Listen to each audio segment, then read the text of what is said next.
Les formations en management doivent accélérer leur mutation selon la dernière étude Xerfi Precepta. Le débat sur les bullshit jobs interroge en effet leur bien fondé, tandis que les diplômes de certaines écoles comme critères de sélection perdent en crédibilité.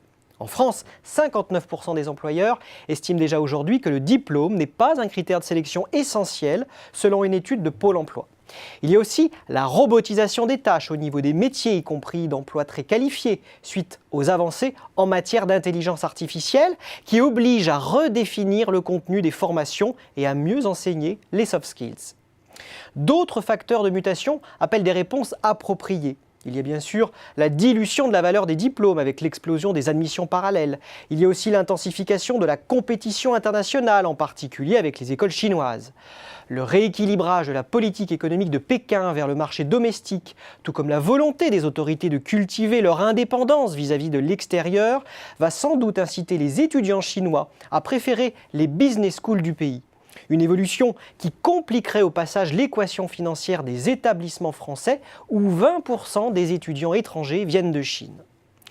La concurrence se métamorphose aussi. Les cursus universitaires, les écoles d'ingénieurs et les IUP, et en premier lieu Sciences Po Paris, complètent aujourd'hui leur offre par des formations autour des sciences de gestion.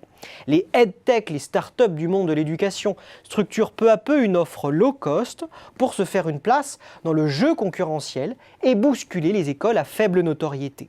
Quant aux écoles professionnalisantes, elles surfent sur les formations à la mode en prise directe avec le terrain. Et que dire enfin du mimétisme dans les stratégies de croissance qui provoquent une indifférenciation généralisée des offres des grandes écoles, sans oublier la logique du tout recherche qui grève les budgets. Selon l'étude Xerfi Precepta, les conditions de marché actuelles s'avèrent néanmoins propices pour réorienter les stratégies et les positionnements.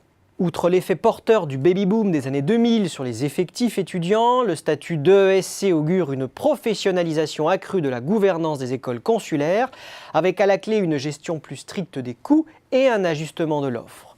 Les communes, ces pôles universitaires arrimés aux métropoles, serviront pour leur part de tête de pont à la conquête internationale et à l'enrichissement des offres par l'interdisciplinarité. Le Brexit ouvre également des opportunités car l'accès aux établissements britanniques risque de se compliquer aussi bien pour les étudiants que pour les enseignants étrangers, au moins pendant un temps. Le segment de l'executive education pourrait également en profiter.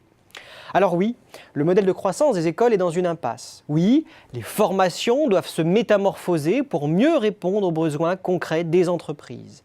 Mais nos grandes écoles disposent aujourd'hui d'une fenêtre de tir pour rebondir et éviter l'accident industriel.